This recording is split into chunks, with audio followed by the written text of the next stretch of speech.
Oi, eu sou Mônica Daniela, sou contadora e faço parte da ASCA, Associação dos Contabilistas de Araguaína.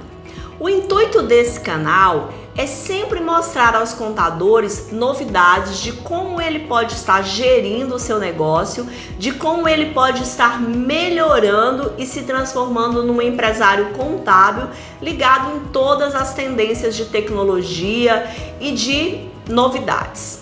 Então, você que é um contador inteligente, se inscreve logo nesse canal, ativa o sininho de notificações para que você não perca nenhuma novidade.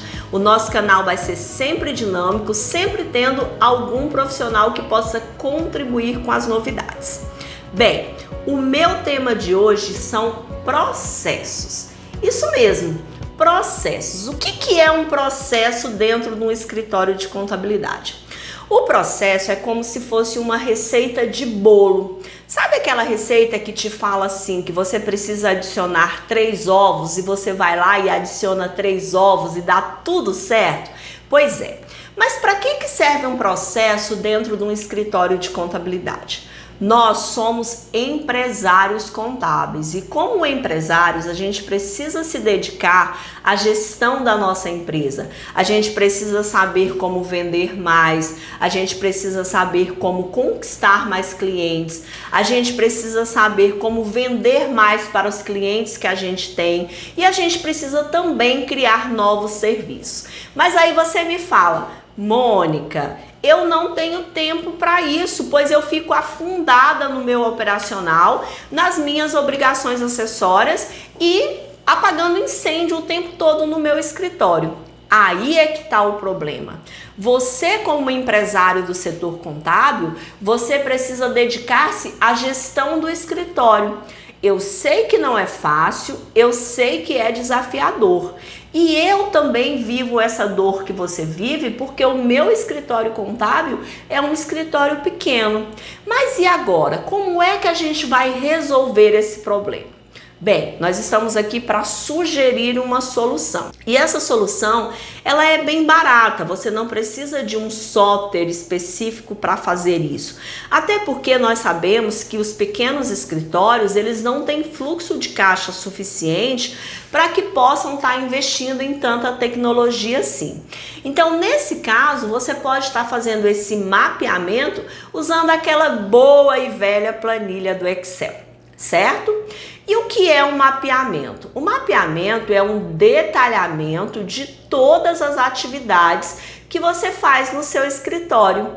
Isso mesmo. Então você vai descrever tudo o que é executado no seu escritório.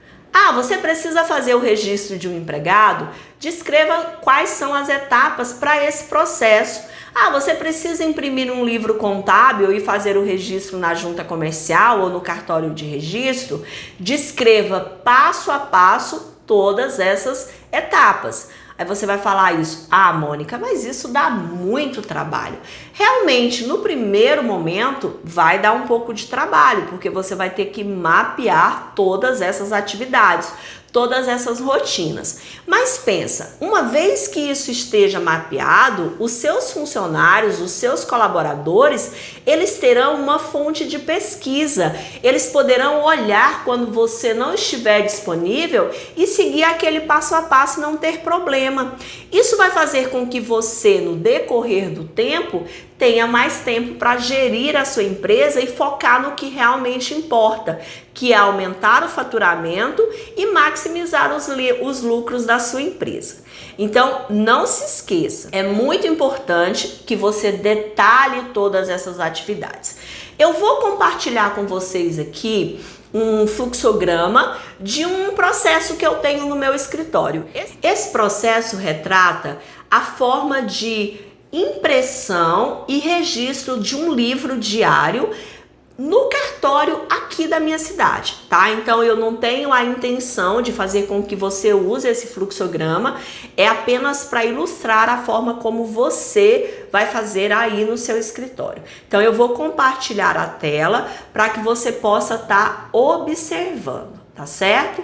Então, no meu fluxograma aí eu tenho, né, sequência do registro de livros contábeis. Então, a primeira coisa que vem é a orientação ao cliente, né, de como ele vai proceder o registro. Então, essa é a primeira parte que eu coloco, a primeira folha que eu coloco, porque assim o cliente já vai ler e já vai saber como proceder. Como é um fluxograma de registro e impressão, então o que vem depois? Vem a capa do livro, como é que a encadernadora vai proceder para fazer a capa. Depois eu tenho o termo de compromisso de que a empresa vai fazer o registro daquele livro no cartório. Depois vem o termo de abertura. Sempre, vocês vão ver no esquema que eu chamo a atenção sobre como tem que colocar o nome do presidente da associação, porque isso gera muito erro aqui no cartório, tá certo? Na sequência vem as folhas do livro diário, o plano de contas, a demonstração de resultado, o balanço patrimonial, o termo de responsabilidade do empresário, o termo de encerramento do livro, certo? E após completar todo esse fluxograma, por último vem encaminhar para o cliente. Então vocês vejam que se eu contrato um auxiliar, esse auxiliar vai conseguir seguir esse passo a passo e vai desenvolver esse trabalho de forma eficaz. Lembrando, gente, que isso é só um exemplo e que esses processos, uma vez que são mapeados, eles precisam de vez em quando serem revisados, né? Toda vez que tiver alguma alteração na legislação, você precisa ir lá nesse processo e dar uma revisada para ver se está tudo ok, para ver se aquela receita de bolo não precisa ser mudada. E aí, me diz, você gostou dessa dica? Esse canal é para que os contadores possam estar melhorando a sua gestão, estarem melhorando o seu aprendizado e que possam evoluir sempre como empresários da área contábil. Um abraço!